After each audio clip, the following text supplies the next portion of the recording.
introductions. So I'm going to turn over the video conference to Mr. Hansdeep Singh now. I'd like for him to say a few things about himself and tell you about his experiences, and then we'll open the conversation up for questions from you all. Thank you.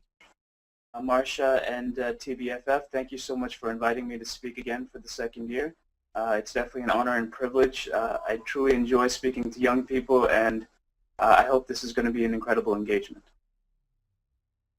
So just a little bit of background. So today is the 64th anniversary of the Universal Declaration of Human Rights. And I'm just going to pause. If anyone can't hear me, please just let me know and I'll try to amplify the mic.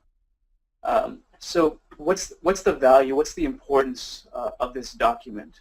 Well, it came about after it was a response to World War II and the wars that preceded it. It was in response to the Holocaust. So it's a very important precedential kind of document. And even though this document lacks binding force, meaning that it's not enforceable, it's an aspirational document. It still aspires to the highest ideals of what the people at that time imagined for us as a country, as a global community. And what it wanted to emphasize was that we all share this common humanity that, in a sense, we have lost throughout all of these wars and the Holocaust that happened before. And so it's a very important document even without that binding force, because it laid the framework for all other human rights instruments that followed. And you will see traces and inspiration from this document in charters and treaties on human rights that have come, from the last 50, 60 years, and even that are being developed today. In celebration of this day, actually, we just released a press release. So ICAAD, the organization that I co-founded, the International Center for Advocates Against Discrimination, just launched an interactive mapping website. And what we've done is we're mapping structural discrimination in 193 United Nations member states. And we're actually using a UN mechanism called the Universal Periodic Review to do this. And so I encourage you, after this conversation, to check out the site, check out the interactive map, and I want to hear back from each one of you. What do you think about it? Is it valuable? Do you see yourselves engaging in this mechanism? Because what we're trying to do is get advocates, NGOs, young people, everyone to be engaged in this process, because to address structural discrimination is not just an issue for one person or for one organization. It's everyone has to come together to really work on these issues globally.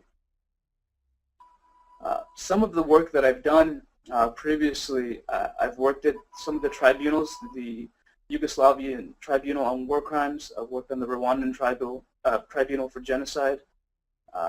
And these experiences really shaped, in a sense, the path that I took and why I wanted to devote my life to human rights and focusing on these issues of structural discrimination.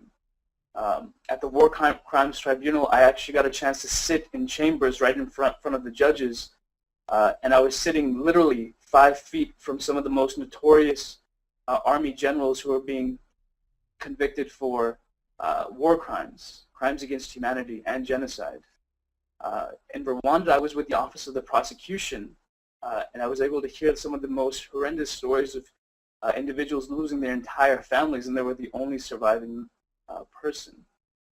And what I realized from these experiences was what underpins mass atrocities, what underpins violence against vulnerable communities.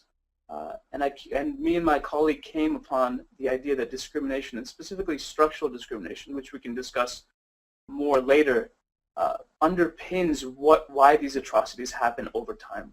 So genocide doesn't happen overnight.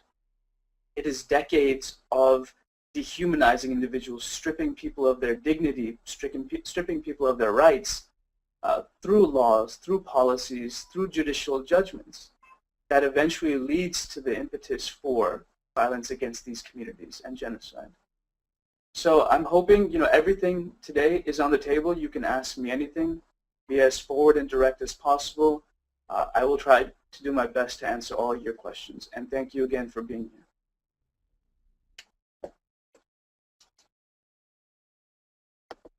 So the floor is open now for questions from any of you. Just remember the protocols that we talked about earlier. I'm going to try to stay in the background as much as possible and just let you move forward with your conversation. Thank you.